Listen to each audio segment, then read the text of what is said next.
Sebelum melanjutkan, jangan lupa subscribe dulu. Terima kasih. Bab 15, kamu ingin tidur denganku dan melalaikan tanggung jawab. Ningsi duduk dengan patuh seperti seorang siswa sekolah dasar. Wajahnya terlihat seperti ingin menangis. Lu Tingxiao memegang kepalanya dengan satu tangan, kamu takut padaku. Di kegelapan malam, Lu Tingxiao tampak jauh lebih berbahaya dibandingkan dirinya yang dingin di siang hari. Ningsi menggelengkan kepalanya kuat-kuat, lalu mengangguk hati-hati. Mungkin tidak ada satu orang pun yang tidak takut padamu di ibu kota, kan? Jari ramping Lu Tingxiao memainkan cangkir di tangannya sambil perlahan berkata, jadi kamu takut padaku karena orang lain takut padaku. Lalu kenapa kamu tidak menikah denganku karena wanita lain juga menginginkannya? Pertanyaan ini membuat Ningsi ketakutan hingga dia hampir terpeleset dari kursinya. Dia baru saja berpikir bahwa dia telah lolos dari cobaan ini pada hari itu. Jelas sekali dia terlalu naif. Bagaimana dia bisa menjawab pertanyaan yang gitu berat? Ningsi gemetar saat dia mengangkat tangannya. Sebelum menjawab pertanyaan ini, bolehkah aku menanyakan pertanyaan lain? Lu Tingxiao mengangguk, boleh. Kenapa aku? Apakah karena harta kecil bergantung padaku? Menurutku, itu hanya sementara. Dia akan baik-baik saja setelah emosinya stabil. Bahkan jika dia selalu seperti itu, kamu tidak perlu merepotkan dirimu sendiri dengan cara ini. Ningsi dengan susah payah membujuknya seolah menasihati seorang gadis muda yang tersesat dari jalan yang benar. Lu Tingxiao meletakkan cangkirnya dan mengangkat matanya untuk menatapnya. Saya pikir saya sudah menjelaskannya dengan jelas pertama kali, Nona Ning. Saya tidak keberatan mengatakannya lagi jika Anda masih belum mengerti. Aku akan membalasmu dengan tubuhku karena kamu menyelamatkan harta kecil. Justru karena alasan inilah aku tidak bisa menerimanya, oke. Ningsi meraung dalam hatinya. Ningsi merasa bahwa dia tidak dapat berkomunikasi lebih jauh dengannya mengenai hal ini.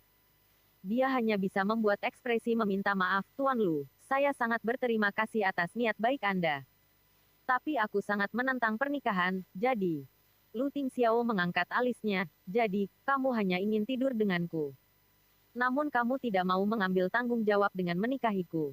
Ya, itu benar. Tunggu. Tidak, bukan itu maksudku. Ningsi hendak berlutut untuknya. Mungkinkah dia menjadi lebih menakutkan dengan kata-katanya?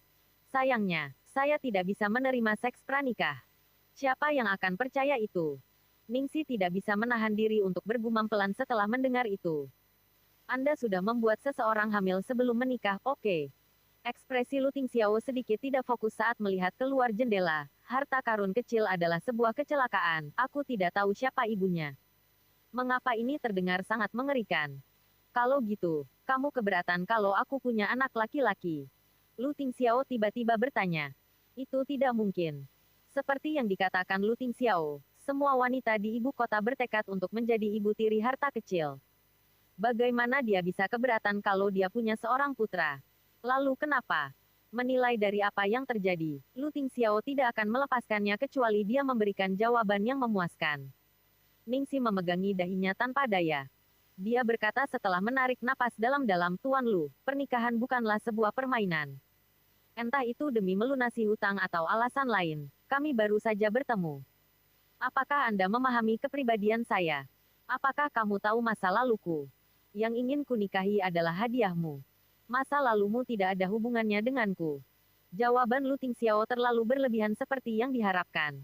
Ekspresi Ningsi menjadi dingin. Namun, bagiku, masa laluku juga merupakan bagian dari diriku. Aku tidak punya cara untuk memotong masa laluku untuk menikahimu. Tuan Lu, kita menempuh jalan yang berbeda. Saya dengan tulus menyarankan agar Anda menarik kembali ide absurd Anda. Setelah itu terjadi keheningan yang mendalam.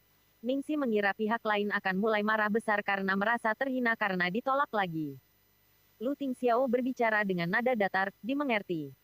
Saraf Ningsi yang tegang akhirnya rileks. Kalau gitu aku akan tidur. Selamat malam. Selamat malam. Pria itu memandangi punggung lemah itu. Tatapannya tak terduga seperti kedalaman laut. Satu-satunya hal yang tidak berubah adalah panas yang berasal dari dasar laut.